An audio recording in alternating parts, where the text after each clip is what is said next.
Why am I praying? Who's going to hear?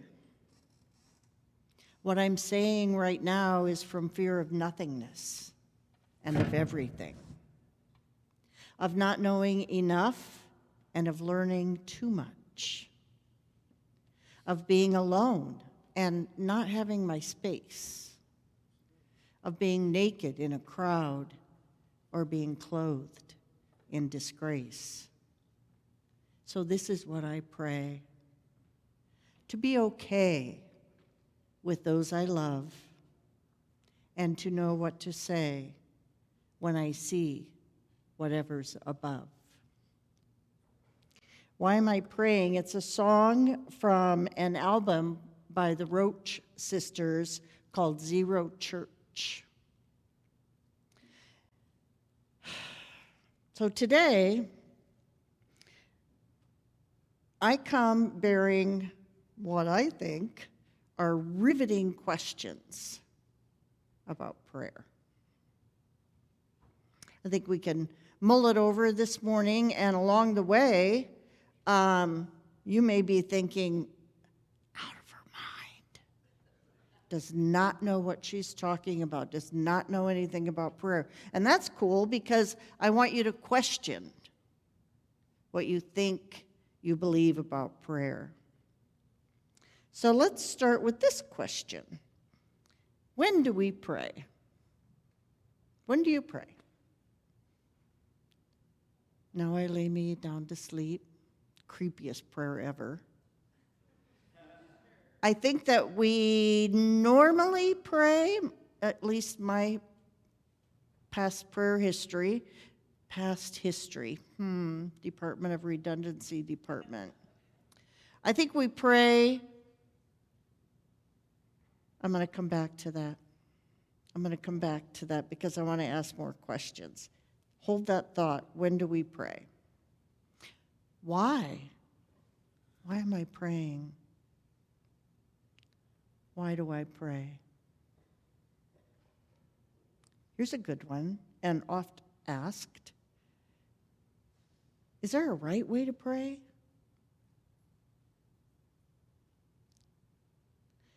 Can we actually get it wrong, you think?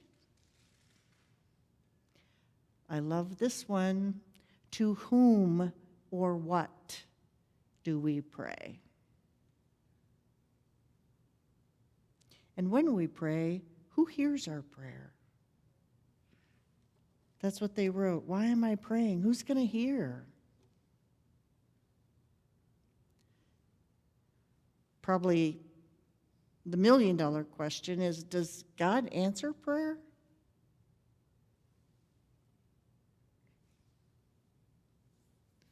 So let's move on down the proverbial rabbit hole this morning and see what we discover about our prayers.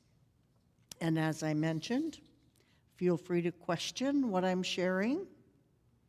I only know what I think I know.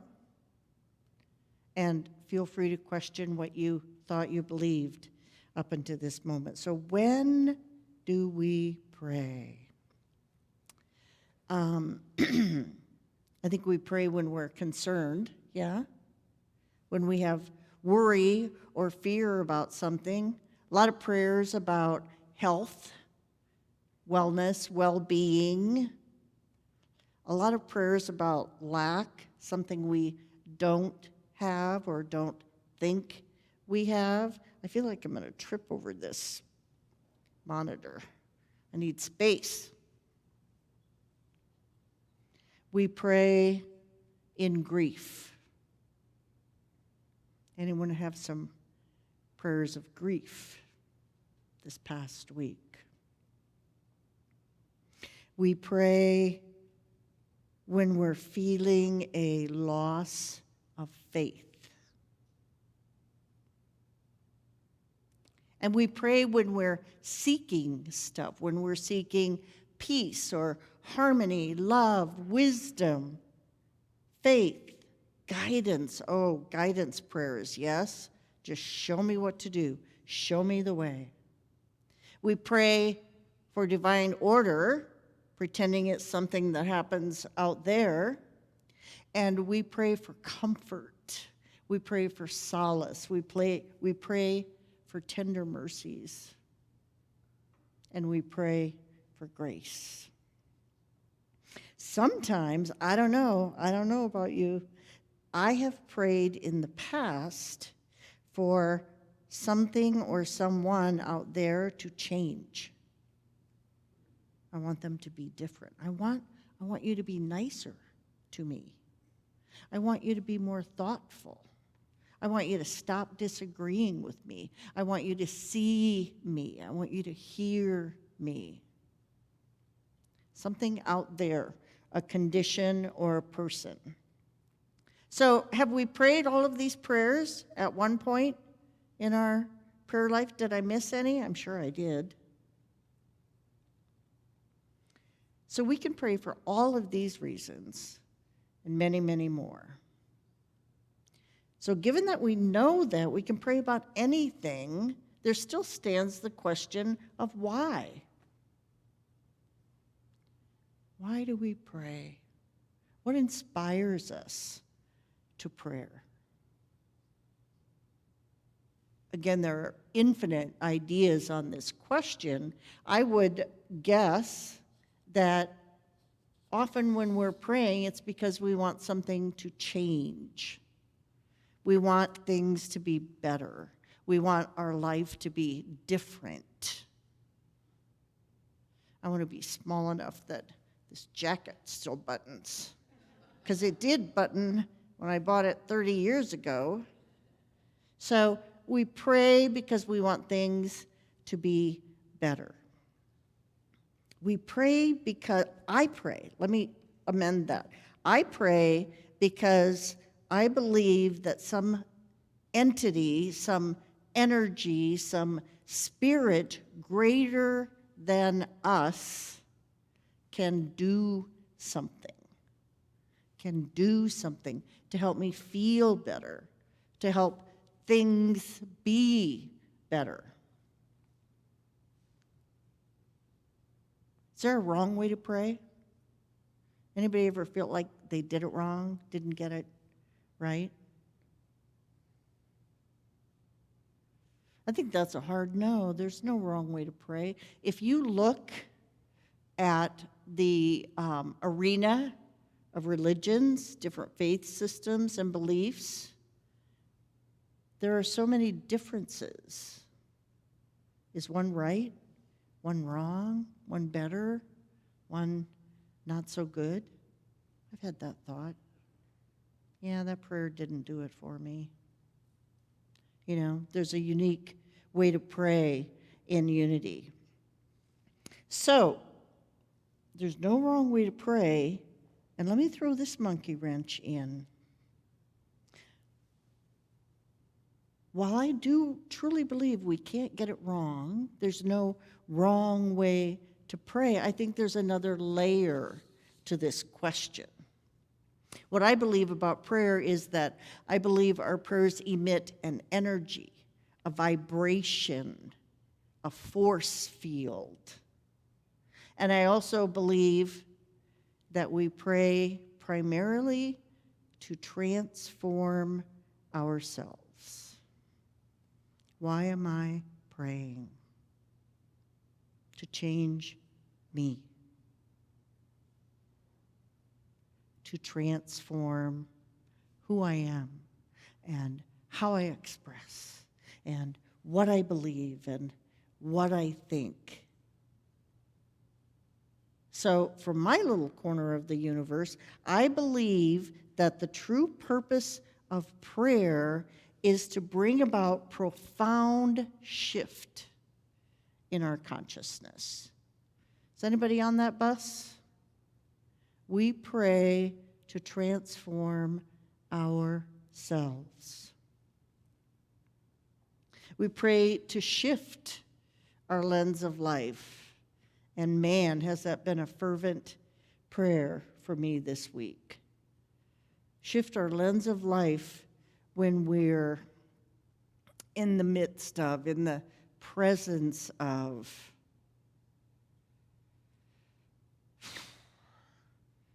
a person, a human being, barging into a school and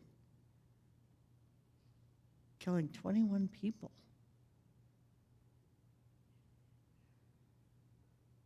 There's a lot of consciousness transformation for me to do around that. So as we're praying, I feel like our work, our spiritual work, is to bring ourselves into alignment.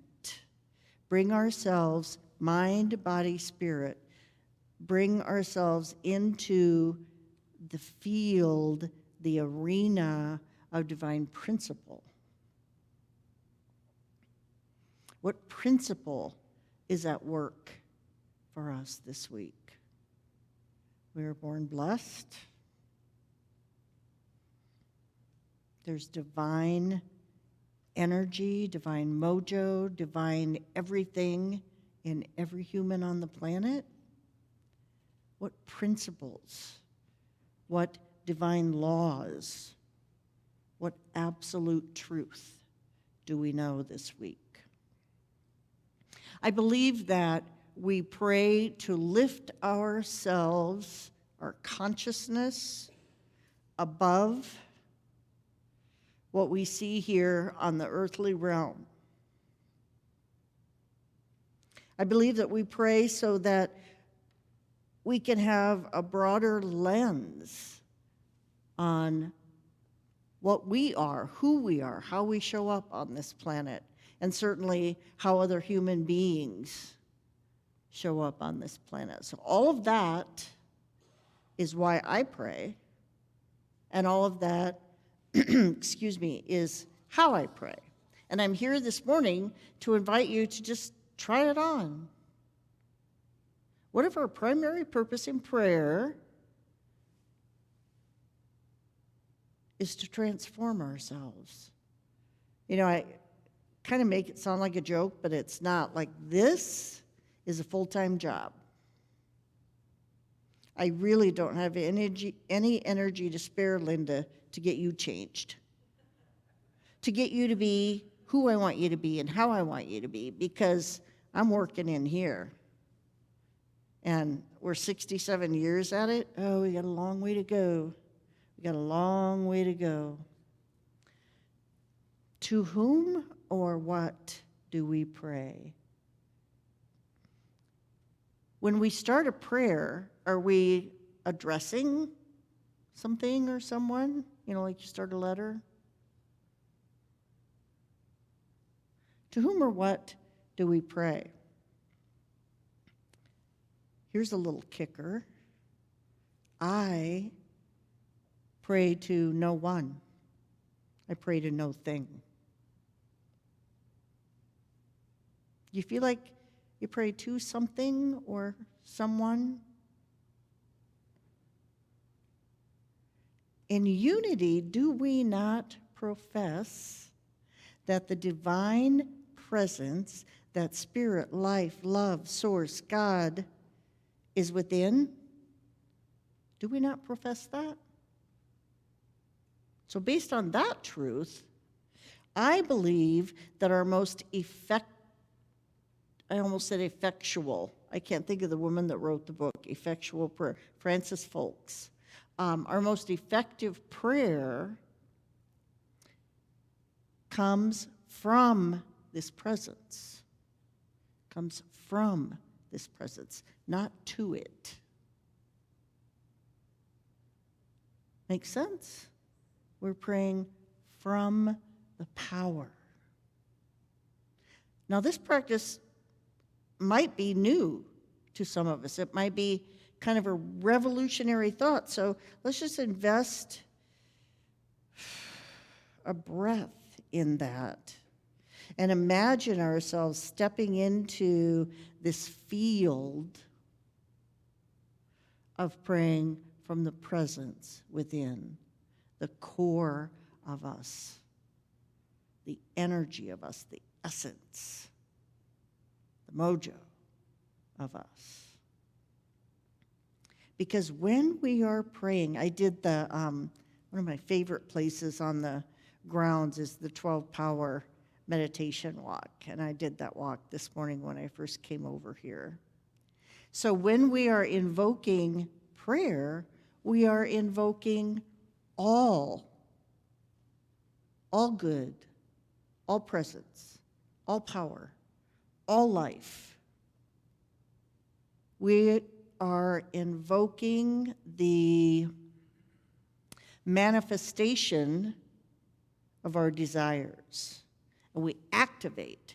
As we're activating each of our 12 powers, as we're activating divine principle, divine law, truth, our desires, well, sometimes they just completely shift, don't they?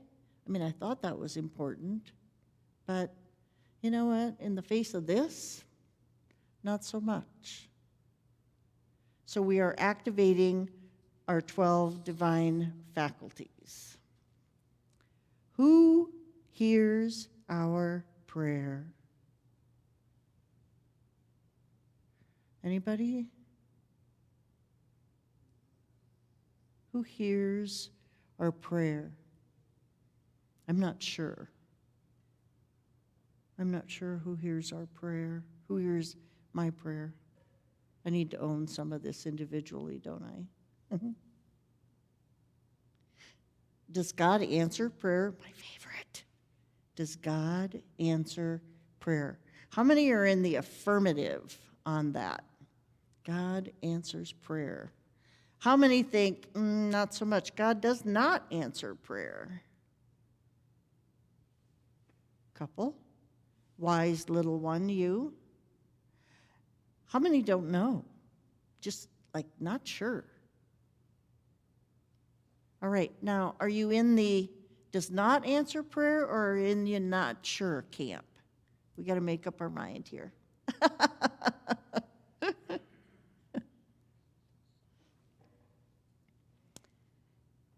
In my experience, not all prayers have become manifest in this relative realm.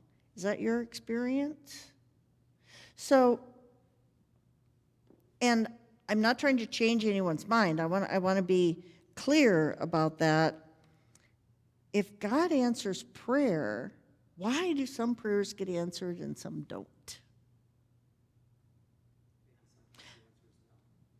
Say again. Maybe sometimes the answer is no. We can only imagine the prayers that were happening this week in that elementary school. Did God answer those prayers? I think in my twisted lens of life, when I think about, yes, God answers prayer, then I see God as some sort of huge vending machine in the sky. And we lift up our prayers, and sometimes we hit K4, ooh, that's a no, not going to happen for you. Or sometimes we hit E5, yes, you, for you, yes. For you, not today. So how does that work?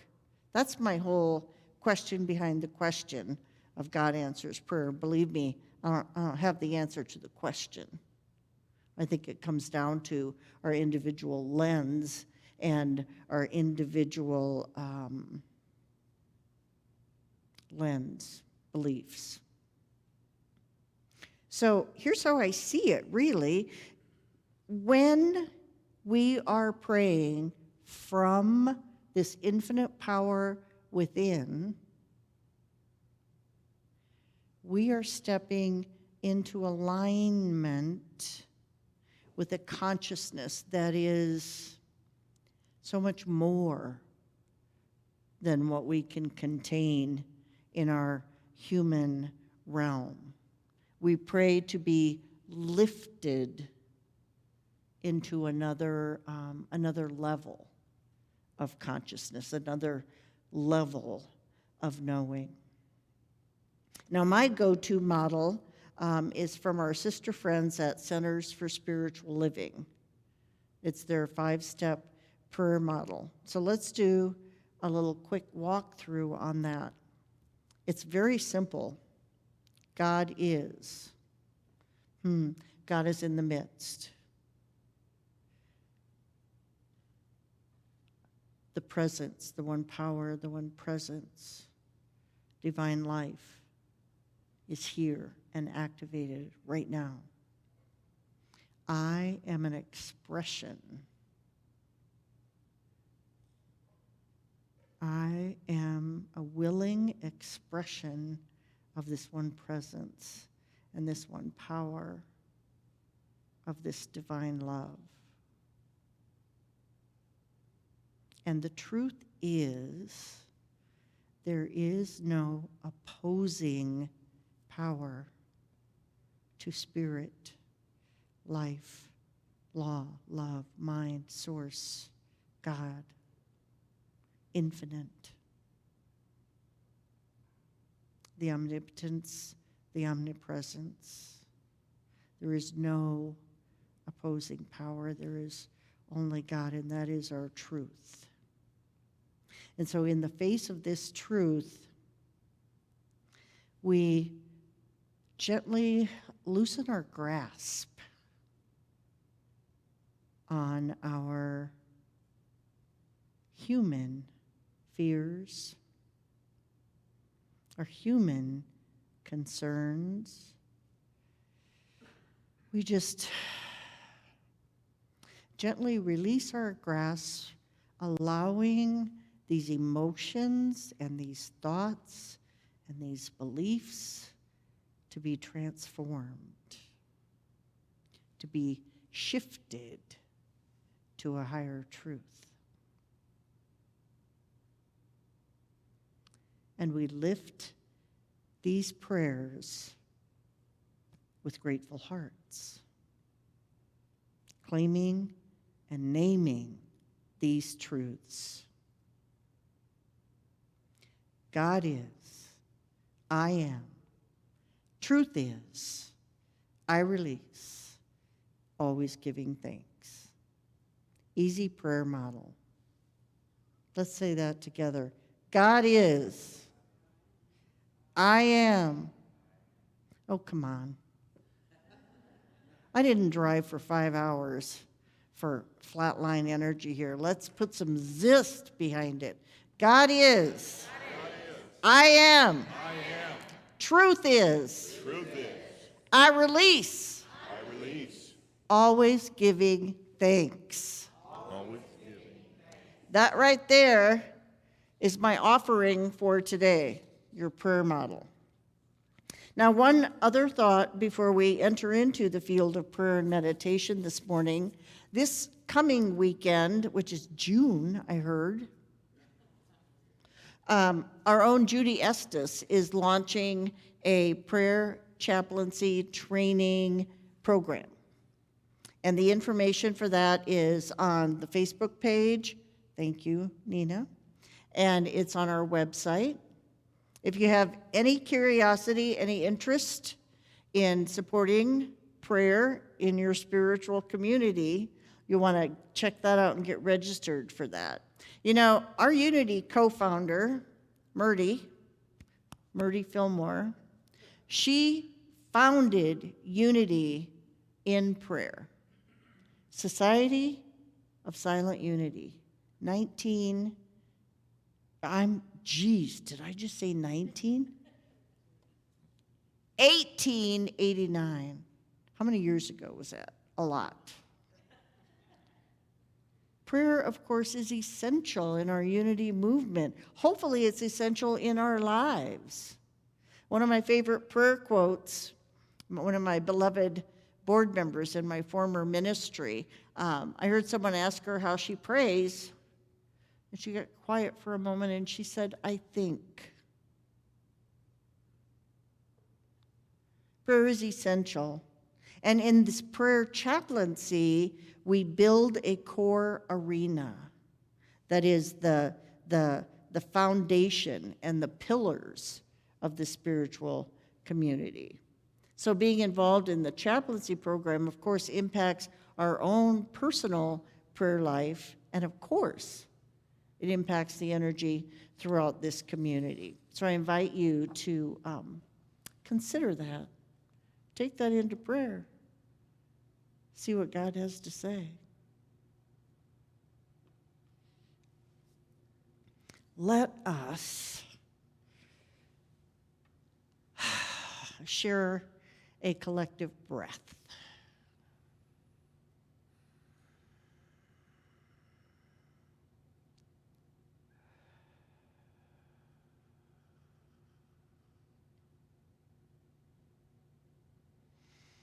In the face of so much humanity,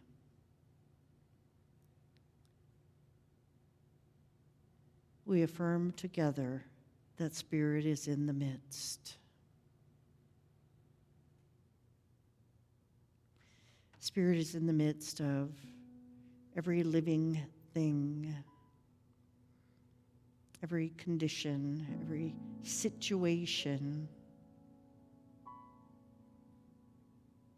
And right here, right now, by divine appointment, we lean into this truth. We lean into this presence. We lean into the assurance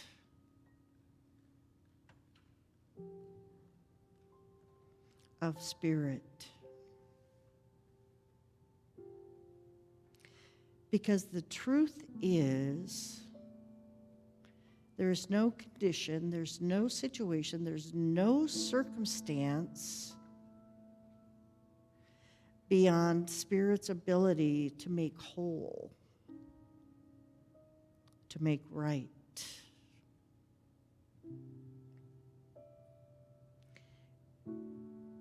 And resting in these truths,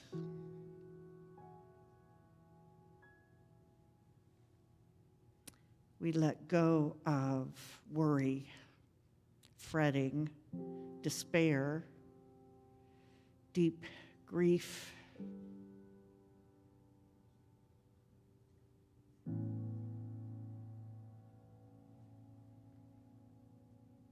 We allow this energy in this relative realm to be transformed so that we might know, we might understand, we might embody the truth. There is only love. And the truth is, each and every one of us is here to express it, to show up as love, to be the energy of divine love.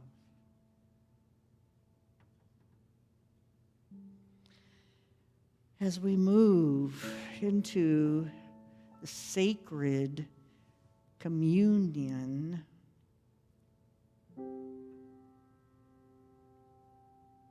we turn to the energy of gratitude, activating that in our hearts.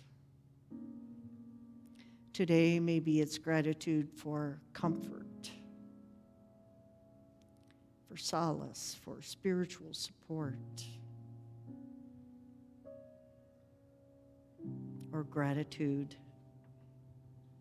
for being the life, the love, the wisdom of Spirit. Ever so gently, we breathe ourselves into alignment, into unity,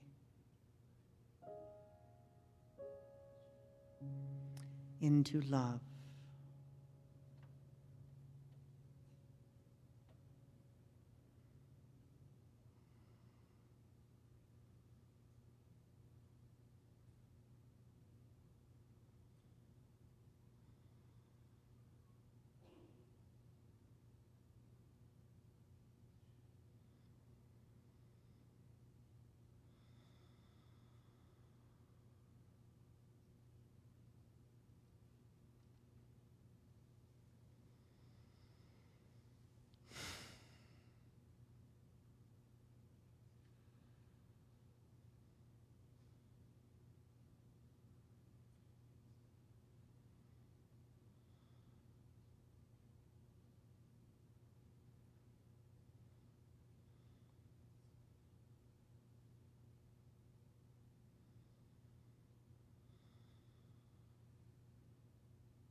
As we close this sacred time, let us open our hearts and lovingly embrace those who are in shock, in grief, in deep pain and suffering. Let us know truth. Let us stand in that truth and as that truth.